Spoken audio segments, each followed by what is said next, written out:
Welcome to Empowered Ease, the podcast where we challenge the patriarchy by inspiring women to take ownership of their health, mind, body, and soul. My name is Jen Olinger. I'm your host. I'm a holistic coach, a critical care nurse, and founder of the Moonflower Collective. Each episode, you'll hear from incredible women, healers, health practitioners, coaches, nurses, and pioneers making a difference. Together, we'll delve into their personal stories, the inspiration behind their work, and how women heal and thrive in community. Discover how by uniting our strengths and sharing our journeys, we transform not only ourselves, but the future of health and wellness. So tune in, be inspired, and empower yourself alongside our vibrant community of women. This is Empowered Ease. Let's embark on this journey of communal healing together.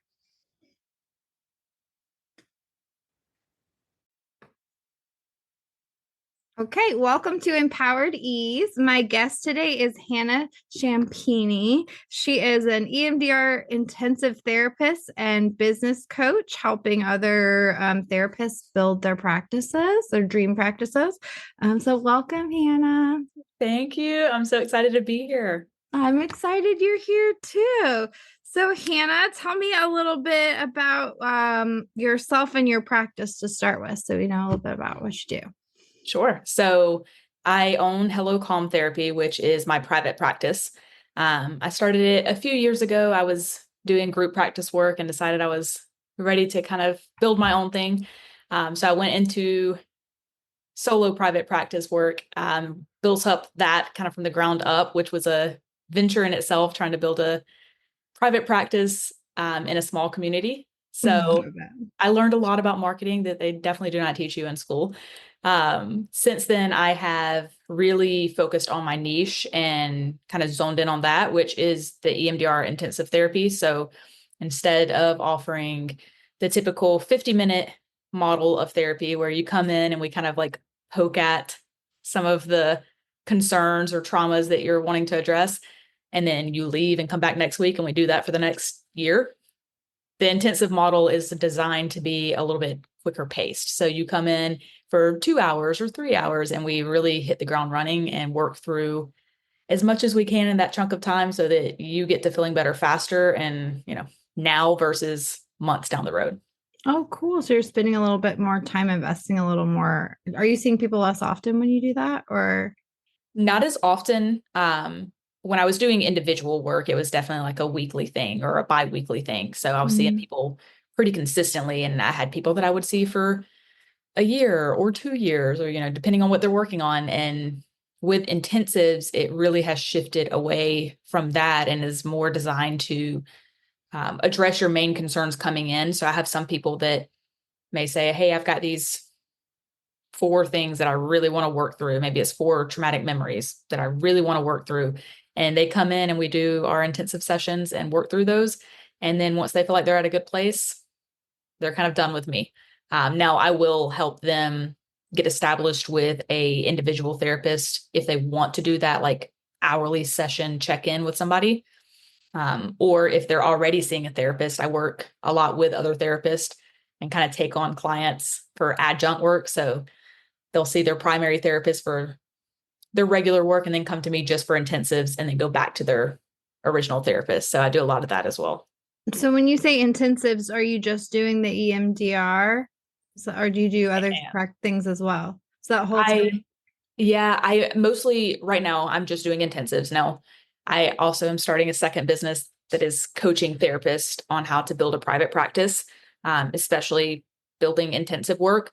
Doesn't have to be EMDR. They could be trained in cognitive behavioral therapy and want to work intensively in that Does way. intensive just mean like the time frame, like that you're? Yes. It means like that chunk of time that you're committing to the person, and when you use that chunk of time, you're doing the EMDR.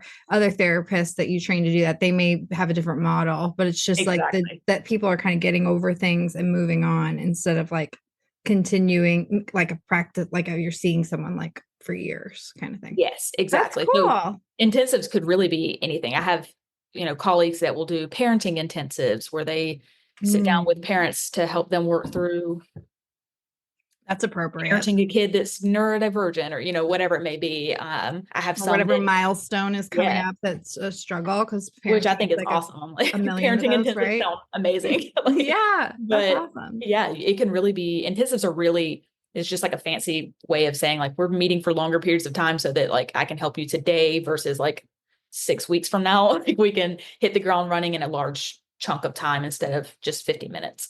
So yeah, Oh, so it like can go when to you're hourly. getting into something with someone, they're not like, well, we got 10 Yes. minutes left. How are we going to wrap up? And you're like, What? okay. Yeah. No, and that happened, especially like for me, I'm EMDR trained, so that's what I practice intensively.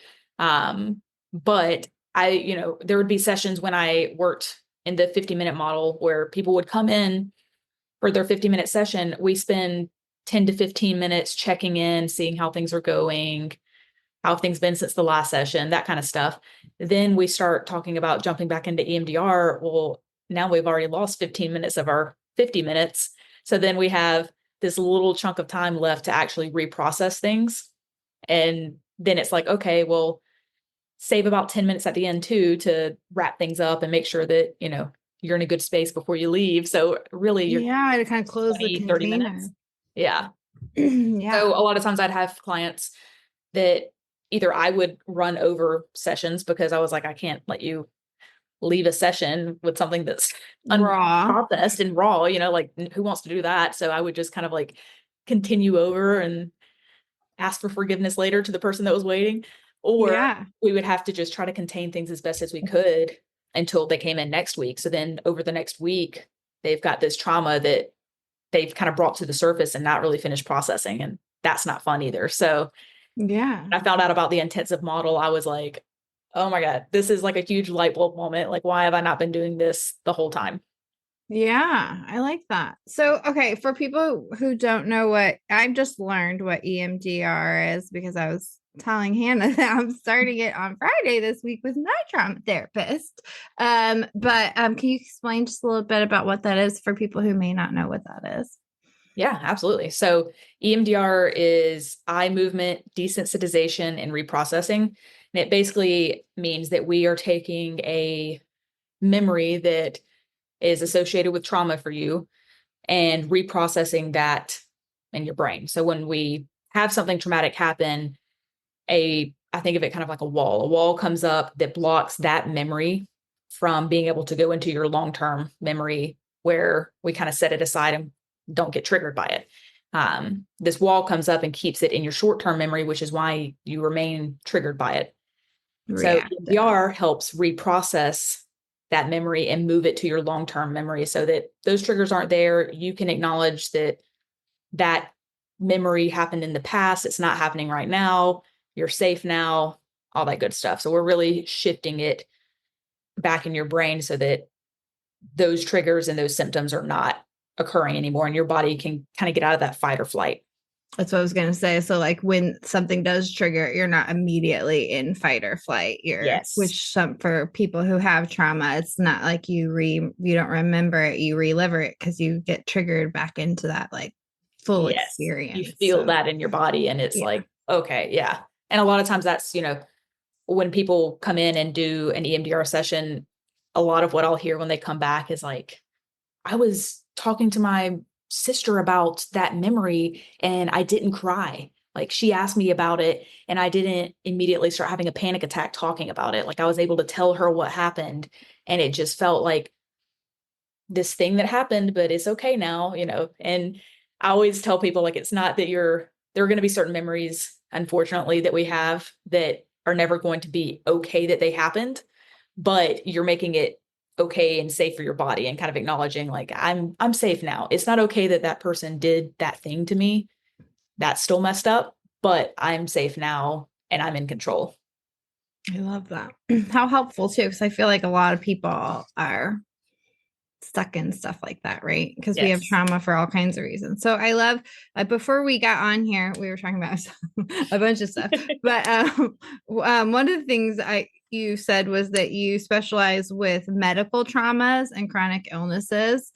So tell me a little bit about that. Cause like as an ICU nurse, the medical trauma thing, I mean, that shit is real. Like you Yes. get treated like a body sometimes, which is necessary in certain Yeah. moments, but the trauma of it. And I'm actually have had someone on, I think her episode's going to come out a week before yours. We're talking about birth trauma because how Oh, yeah. many women experience that and it's just thrown to the side as well. So Yes, absolutely. And that's kind of how it's funny because I didn't really plan when I started doing EMDR to specialize in medical or chronic illness trauma.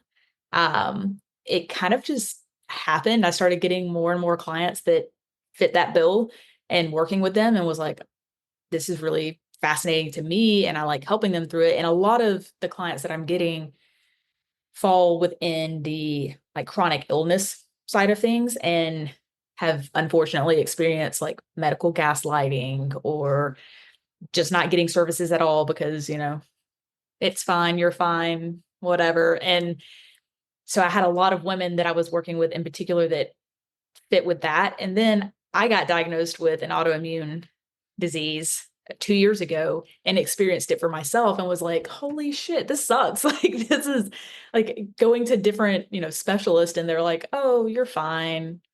You're young. You have a kid. So that's why you're tired. Your hair's falling out because you're anxious. Like, just like the most bizarre things. And you're like, is anybody listening? Like, how do I get help? And it wasn't until I started seeing a holistic doctor that I started like getting the diagnosis and working on it in more of like a naturopathic way. So with all of that, I've really zoned in on helping other women with that because that's the story that I hear like time and time again is like, I've gone to 5 different doctors. None of them believe that anything is wrong. They don't even want to do labs. Like they just tell me I'm fine. They diagnose me with borderline personality disorder because I cried, like just the craziest stuff. And that's traumatic in itself, like feeling like your body is failing you in a way and then you can't get help because everybody just thinks you're crazy. So mm, I've really zoned in on that within the last couple of years. And that's been so powerful for women, but also sad that it's even happening to begin with. so sad. It's so sad. I can't, it's, I think it's more prevalent among women and especially with chronic illnesses, which is absolutely ridiculous. As a nurse, like, there's something I've shifted about. So everybody always calls me, and they're like, yeah, my kid has a rash or blah, blah, blah, blah, blah, blah, blah, blah, blah, blah. This happened to my sister, everyone's like, Mhm. give me your advice. And one thing I've started telling people right off the bat, I'm like, did the doctor take you seriously? Did he listen to you? Because if the answer is no, find another one. Like Yeah, that's where I go start. somewhere Like, else. did he listen to you? Did he make you feel like you were ridiculous or did he hear you out? Did he tell you were wrong? Because like that's where I'm at these days because that's where you have to Yes. start, honestly, which is sad, but it's the reality of life. And if you want to be taken care of well, you have to be going to someone who takes you seriously. Yes. So And that's, it's sad that a lot of times like that is the case. Like you have to ask, like, did they listen? And a lot of times the answer is no, or it's funny because even before I started working with EMDR and chronic illness, I worked a lot with parents at one point, and did kind of infant mental health stuff. I don't do that as much anymore, but when I did, a lot of times parents would come in just like distraught because they're like, this thing is going on with my kid. And I talked to the doctor and they just said that I'm like being a paranoid mom and it's because I'm a new parent and it's because and it's like, even if it is those things, like even if it ends up being like, you're just an overly protective parent that's anxious, they can still treat it like something educate, bigger. right? And look, Educate them. Then you don't have yeah, anything to be worried about. If you're exactly. educated, that's how I feel. Okay, here's your Yeah. opportunity. Then she Here's won't some come back. information. Yeah. Yeah. And that's, I still do see kids for autism evaluations. And a lot of times that's how parents come in for those too. It's like, they come in and they're finally getting the testing done and they're just like in tears because they're like, I've been telling the doctor for 4 years that something is going on. My kid could have gotten treatment way sooner, hmm but they didn't think it was that big of an issue. They thought I was just being dramatic. They thought I was being paranoid.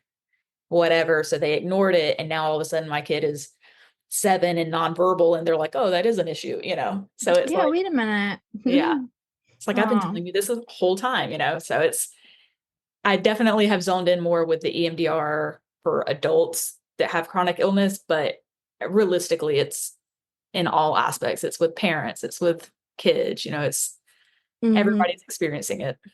My most popular episode I've had so far is with it's a local nonprofit here in St. Louis, but it's called Ladle Ferns, and they are a nonprofit for chronic illnesses for adults who fall between like not being sick but not being sick enough for support. Oh, You know what yes. I mean? Which is so many Yes. of the chronic illness sufferers. So they do really cool stuff like help people find resources and fill out paperwork to get support. And they also do like body doubling sessions and to help people do their taxes and stuff like that, which That is is so awesome. awesome. Yeah. But that's been my most popular episode. And I think that's a testament to like how common this really is. Like a Yes. lot of my, like I coach women through burnout. Yeah. Cause I, as an ICU nurse, got very, very burnt out at one point, like had health Yeah.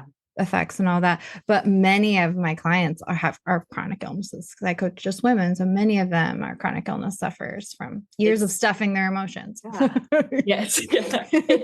It's so prevalent right now. And like, I think for so many different reasons, but I saw something the other day that was talking about chronic illness in women and how you're like 80% more likely to have a chronic illness as a woman than men do. And I'm like, that makes sense because if you tell like a man about half of like the chronic illness symptoms that women experience, they're like, what are you talking about? Like, Mm-hmm. what do you mean you're fatigued or you have hair loss or you have GI issues or, like whatever it is, they're like, I'm fine. Like, Yeah. Yeah. so and I think that doesn't help either. A lot of doctors that you see are male. And so they're like, you're fine.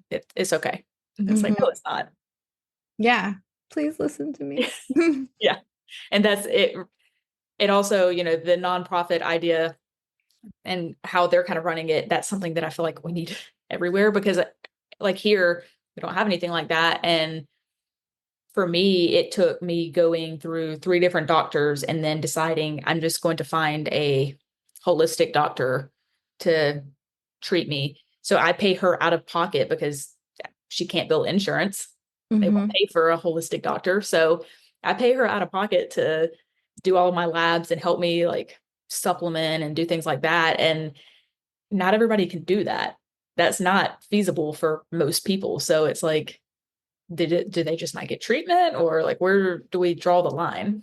Mm-hmm. Yeah. I mean, when I went through burnout, I went to so many doctors. And all I was given was pills. And it wasn't until I went like the holistic route and did coaching and all of that stuff that I finally was able to heal. And all of that is out of pocket. And even like now, perimenopause has been a pretty big thing in my life. And to get, I mean, I went to a traditional medicine doctor and they're like, tested like whatever basic stuff they do that where they're like, Yeah. oh yeah, you're not even in the range. But like if I'm pretty positive if I went and paid for the very expensive testing, I would have many things in the range. Okay, I feel it, I'm It would there. like light up. Right. But it's very, very expensive to go see Is those people and none of it's covered by insurance, though totally worth it. But totally worth it's it. just like it's not an option for everything, especially if you've got more than one thing going on. You know what I mean? Yes. And that's, what you're describing is exactly how it was for me. Like it was like I went to endocrinologists. They're supposed to work with these things a lot. And I had family members that were I'm diagnosed with Hashimoto's. So I had family members that were diagnosed before me. And I was like, hey, I've got a mom, a sister, an uncle, an aunt, like all of these people have this. And I have Yeah. the same symptoms. I'm pretty sure I have it. And it's 3 different endocrinologists were like, no, you're fine. I was like, okay. And then I went to this holistic doctor and she did a full thyroid panel and was Mhm. like, your antibodies are like through the roof. What do you mean? Like they shouldn't be this high. And I was like, oh, try to tell them, but Yeah. And the sad thing is, like, it doesn't wouldn't be anything more work for a doctor to order no, that panel. It's just, I think, like, probably under education and just, you know what I mean? Like, yeah. because And it's like, he does not who draws your blood anyway, or who results it, or yeah, any of like that. why is it a big deal for you to order it? Yeah. Hmm. Yeah. It's very interesting, like how things are set up. And I think it's also hard because if you come in with too much information, then it just looks like you're anxious. Mm-hmm. So Or you're if you, seeking, because that's a yes, big one. Like, I mean, that's like yes, a very common word thrown around in healthcare. And I mean, there are people that are, but sometimes, definitely. like, there's a reason. You know what I mean? Yes. Like, yeah, he's And seeking and his leg's that's, rotting off. Can we give him some meds? I'd be uh, seeking too if my leg was rotting off. He made poor choices, but but here we are. Yeah. And that's, that was kind of like by Doctor 3, that was kind of the vibe that I was getting was like, I had like notes and was like, would you like for me to tell you all of the things, and I'd been doing my own research because nobody was listening. And she gave me a handout on anxiety and was like, I think this is what you're experiencing. Are you familiar with it? And I started laughing and was like, yeah, I'm familiar. I'm a therapist. And she was like, oh, okay. Well, okay. And that was kind of it. Like she was just like, I don't know what to say from here. I was like, okay, well, you not keep hyper going. focusing. I'm frustrated. I'm taking this seriously. Will you? You're right. I was like, yes, I know what anxiety it is. Thank you. Like, can we move on to the next thing? Like, yes, I'm anxious because I don't know that you're going to listen to me. So, Right. I'm tired yeah, of doing this. I have a life I'd like to get back to living. Can you help yes. me? And that is what so many women come in complaining about is like, I am trying to be taken seriously. And it really messes with your belief in yourself, which is something that we work on with EMDR, is those negative core beliefs. Like, I'm not good enough. I'm not smart enough. I'm not safe. My body is failing me. Like all of those things, those negative beliefs.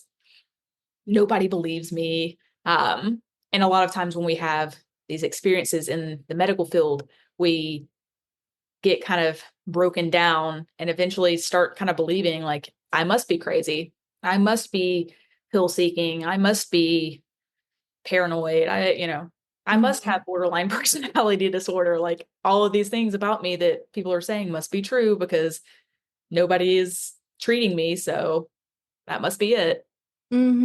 Yeah, and with like, I mean, I do a lot of work with like good girl conditioning too, and it's like that's already a struggle.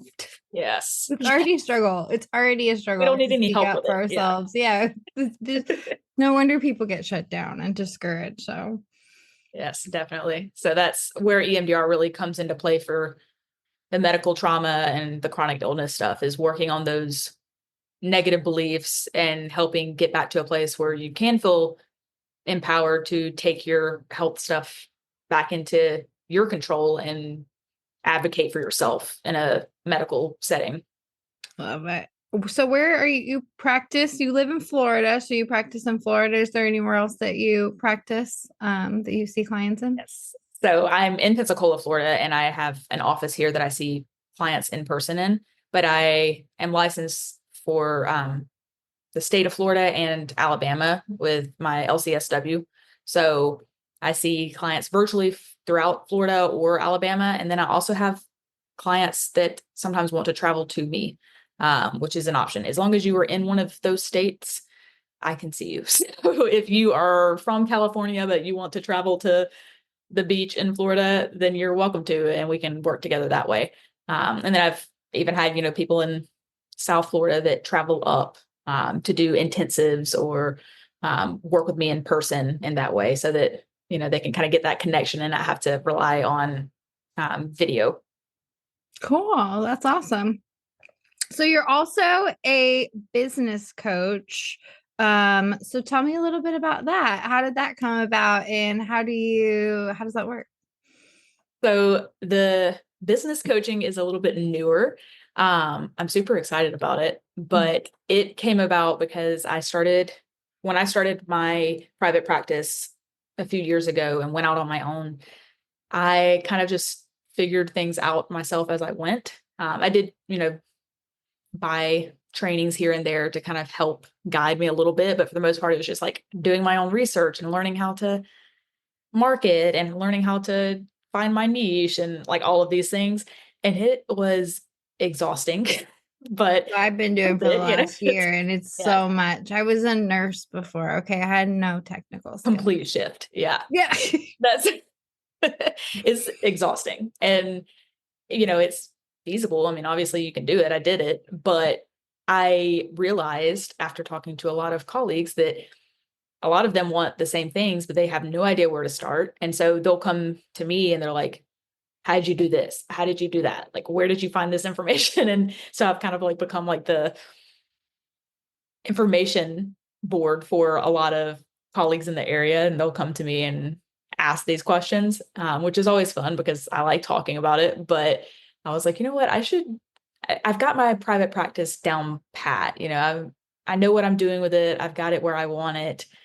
I should look into starting up the coaching side of things and start offering this stuff to people. And like, they're already asking for the information. Like, what if I put it all in one place for them and say, here you go, So this year I started working on establishing the coaching business and getting that up and going. And the goal is to have one-on-one coaching and then some coaching intensive sessions. So let's meet for chunks of times for that.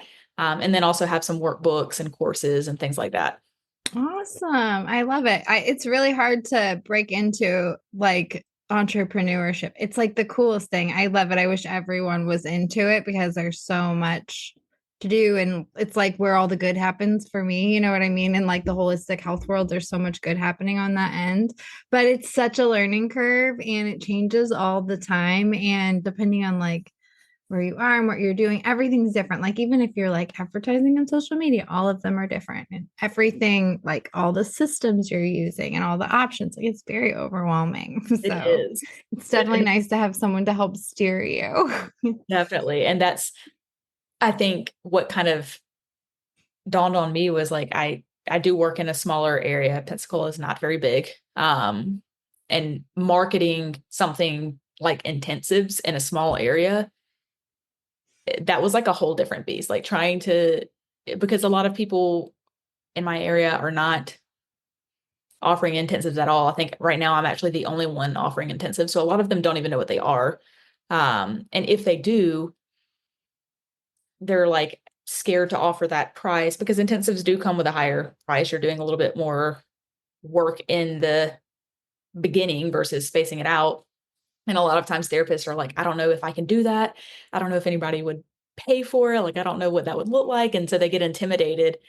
And that was kind of where it was like, okay, I've got to like put this all in writing and like map it out so that I can just say like, here's how you do it. Like if I did it in a small area, you can do it. It will Mm-hmm. work. You just have to stick with it.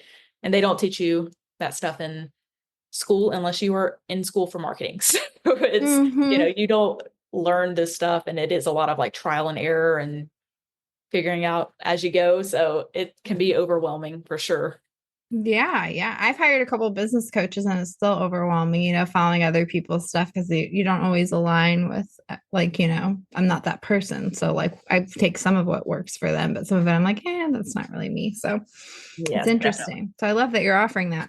So if people are interested in coaching with you or interested in seeking like the intensives with you, how do they find you? So my private practice website is hellocalmtherapy.com. Mm-hmm. You can book a free consult call with me so we can kind of talk about, is an intensive right for you? What are you looking for? What are you kind of hoping to get out of it? I also, with my consult calls, I like to send a questionnaire that is designed to help you guide or kind of get a guide on how many intensive hours you would want to do, because a lot of people don't know. Mm-hmm. Like, do I want to do 4 hours in one day or is that too much? So I have a little questionnaire that I'll send people and say, hey, like answer these things, and that can kind of help us decide how much you might want or need. So that's how they can reach me for EMDR intensives, and kind of get more information on that. And then my coaching business is Blueprint and Bloom, and they Mm-hmm. can reach me through email at hello@blueprintandbloom.com.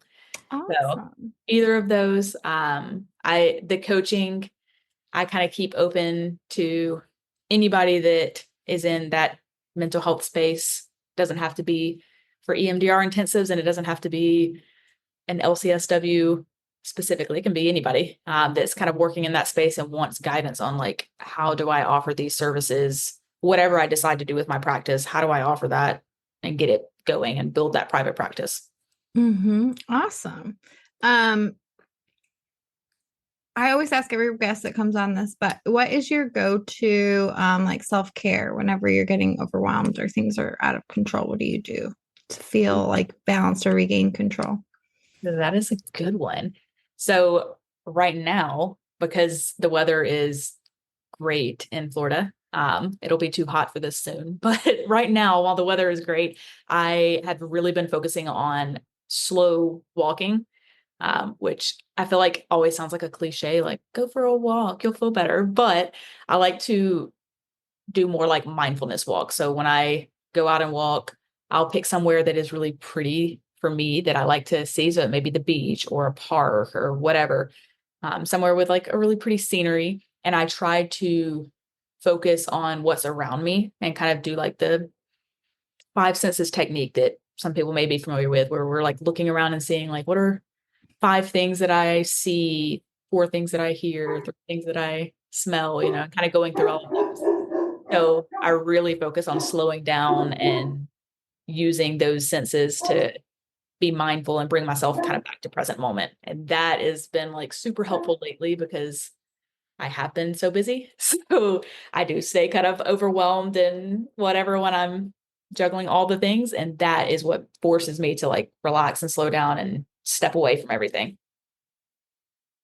I love that. I love that. I was wondering if you're going to say walking on the beach too, like because walking in general is like the healthiest thing anyone can do for themselves. They like the more they study it, they might. There's like sensors in your feet that directly like relate to like cardiac sensors in your heart. So it's crazy. But when I lived in Florida, it was like one of my favorite things to do. It was like I worked on this trauma unit, and I was like I was like my ex-husband and I were like the end of our relationship there, and it was so stressful. But I remember like I would get up when I couldn't sleep like 5 in the morning. I'd just drive to the beach Yeah. and when no one was out there and just walk and like look what had washed up in the tide pools and barefoot. And it was just like the best Yeah, peaceful, like grounding, like it is. like I feel like a lot of times, like when you say like go for a walk or like walk on the beach, like people are like, oh yeah, okay, but it's like when you do it, you feel it, like yeah. that shift, like just Yeah. being in the sun in general, like you need sunlight, but also being outside and It's like grounding. the sound and the air and all of It's it. so Yeah. relaxing. So Yeah. right now, like I said, soon enough in Florida, it will be way too hot for me to do that. But right now we're like in the 70s and just like chilling. So, and it's like beautiful and sunny. So I've been taking full advantage of that while I can. And then we'll reevaluate if we have to when it gets 1,000 degrees outside. But right now, Right. it's working great. I love that. That's beautiful. Is there anything else you want to add or leave us with before we go? I would say my biggest thing for anybody that is struggling with chronic illness or medical trauma or anything that kind of falls within that realm is listen to your gut. And Mm-hmm. definitely, once obviously you have gotten in with a professional that is listening to you and taking you seriously, do look at doing trauma work because there's so many studies now that have come out about the connection between trauma and autoimmune issues, which is Yeah. super interesting. Uh, Yeah. but I mean, it talks a lot about how like trauma keeps your body inflamed, which is already an issue with chronic illness and autoimmune. So we're already inflamed. We don't need extra inflammation. So Right. trauma can really kind of light those symptoms on fire. And I think, the more and more research comes out around it, the more we're going to see that like you need to do the therapy work in order to really help the autoimmune and the chronic illness symptoms and the healing process because they all kind of go hand in hand. The body keeps the score and you can't really out treat it with just the medicine side of things. You got to do some of the background stuff and get rid of that inner trauma stuff that's holding you back. Yeah, it's all very interconnected, is what we learn. Like the Yes. more and more, it's crazy. One thing I love about like EMDR and therapies like this is like that I think we're not always aware of what our trauma is. And sometimes we experience trauma before we're even old enough to like have words or have memories, but they're still stored. Like I know you referenced Definitely. The Body Keeps the Score, which people talk reference all the time on here, which I Yes. love. It's a great book. Um, But it's so true. Like it gives you a chance to, because like talk therapy is great and helps with some things. Like nothing against talk therapy, but there's some things you can't talk through, or you don't have words for, or maybe they were just so horrific, like there are not words, and that's okay. There shouldn't be words for things that are like that, Exactly. but you can reprocess the way your body's responding to it, and like kind of let it lose its grip on you a little bit, which Absolutely. And that's, I think a lot of people, like you said, it happens before they even have the words, which I do a lot of pre-verbal trauma EMDR, which is crazy, but it's worth getting into because we do have traumas that happen before we have that language to explain them.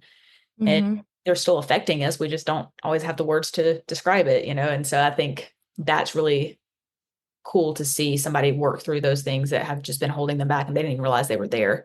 And Mm-hmm. like you said, talk therapy is great and it has its place.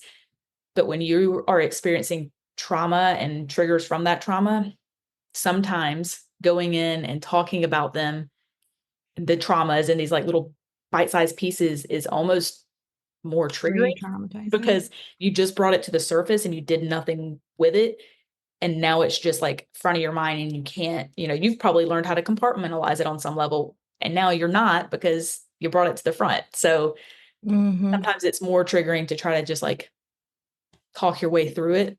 And that's where I get a lot of people that work with me and their other therapists to, do the trauma work, but then they go back to them for the coping skills and the regular talk therapy and all of those things that they still need, but got to get through the trauma. Mm-hmm. I love that. I love that. I'm doing like this chakra series right now, like workshop, and I love like the crossover of like mental health, like the Maslow's hierarchy of needs and how our development with the chakra system. There's a lot of like Oh yeah. similarities and you know physical, like the chakra is very physical, but if you take the like emotional aspect, they fit together pretty well. And it's so interesting, like when things are developed, the kinds of traumas that happen, like just like silly stuff, like you maybe weren't a good eater when you were little, so you had a little bit of like food issues, so now like you have trauma related around food, or like weird Yes. tendencies around food you don't understand, or just like a birth trauma that happened when you were born that you don't even know, and you have like, what I mean? There's just so much. And then there's like the other stuff that we all know about and like can't get past. But then there's all this other like tiny stuff that like maybe your parents had a trauma happen in their lives and were not as comforting to you at a point when you were a baby. And it's nobody's fault. They had shit going on. And that's something that you are responding to physically, Yes. How It's crazy it is. so interesting, like how many things we can have going on and not even realize, Mm-hmm.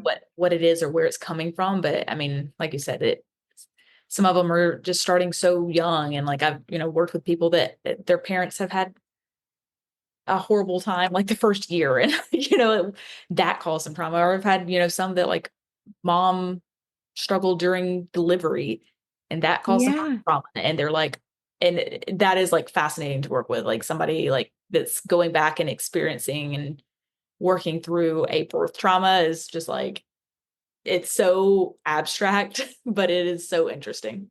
Plus, we all know so much more now about that stuff, and who even knows what we're wrong about still. But we know Mhm. so much more about that than we've ever known. So, like the things that were done, the practices back then, some of them probably caused trauma that they thought they were doing the right thing. I mean, there's a lot of Nobody's that. fault Yeah, necessarily. no, Like, nothing to blame. It's just what they yeah. thought was best, and guess what? It wasn't. Yep. Oopsies. And that's, I think a lot of people have to, get to that place where they acknowledge that there is a trauma there and it doesn't mean that anybody is to blame. I think a lot of times Yeah. we feel guilty if we blame mom for having a shitty delivery because it's like, well, it wasn't mom's fault. And it's like, yeah, we know that. We know it's not mom's fault, like Yeah, you're trying to things protect happen. somebody else. Yeah, like Yeah. you're trying to, kind of protect mom and like she didn't do anything wrong. And it's like, yeah, no, definitely she didn't. But that doesn't It still change the fact that it happened. was traumatic. So Yeah. you both things can be true. She can be great and you can still be traumatized. Yeah, postpartum, all that shit's Oh real. yeah, So, oh my definitely. God. Well, this has been so fun, Hannah. I learned Yes. so much. I'm so happy you came on here. Yeah, thanks for having me. This was a blast. Yeah. Anything else you want to leave us with before we go? I think that is it. Well, enjoy the beach. It was so nice talking with you. Thanks. Have a good rest of your day. You too.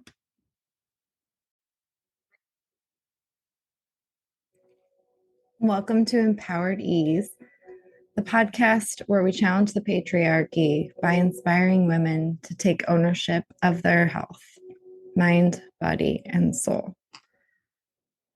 My name is Jen Olinger. I'm your host. I'm a holistic coach, a critical care nurse, and founder of the Moonflower Collective. Each episode, you'll hear from incredible women, healers, health practitioners, coaches, nurses, and pioneers making a difference. Together, we'll delve into their personal stories, the inspiration behind their work, and how women heal and thrive in community. Discover how by uniting our strengths and sharing our journeys, we transform not only ourselves, but the future of health and wellness. So tune in, be inspired, and empower yourself alongside our vibrant community of women. This is Empowered Ease. Let's embark on this journey of communal healing together.